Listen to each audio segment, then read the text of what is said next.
την ενέργεια θα χρησιμοποιήσουμε όποτε θέλουμε. Αυτός ο συλλέκτης στηρίζεται, όπως είπαμε, πάνω σε αυτούς τους δύο άξονες. Το σύστημα περιστρέφεται, εντοπίζει τον ήλιο, αυτή τη στιγμή είμαστε σε ένα δωμάτιο, δεν υπάρχει ήλιος, και κινείται να βρει τη μέγιστη ένταση του φωτός.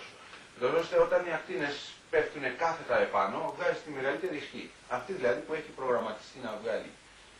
Όταν είναι στο πλάι βέβαια, βλέπουμε ότι σκιάζεται. Βγάζει λιγότερο ρεύμα.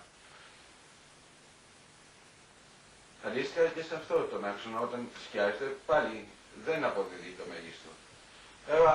Μιλάμε τώρα για φωτοβολταϊκά, δηλαδή φως και βγάζουμε ρεύμα, αλλά το ίδιο ισχύει και για ζεστό νερό. Όταν θέλουμε να χρησιμοποιήσουμε ζεστό νερό, ο καθρέφτης, όπως λέγεται, όταν είναι κάθετο στην ακτίνα του ηλιού, βγάζει τη μεγαλύτερη ισχύ, την ισχύ που έχει σχεδιαστεί να αποδώσει.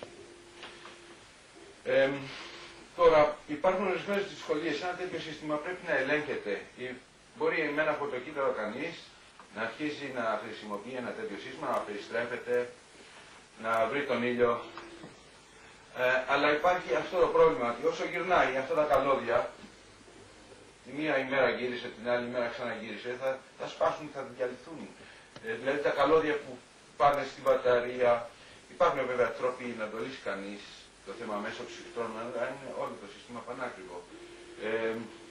Γι' αυτό έχουν χρησιμοποιηθεί ίσως υπολογιστές με προγραμματισμό να λύσουν αυτό το πρόβλημα.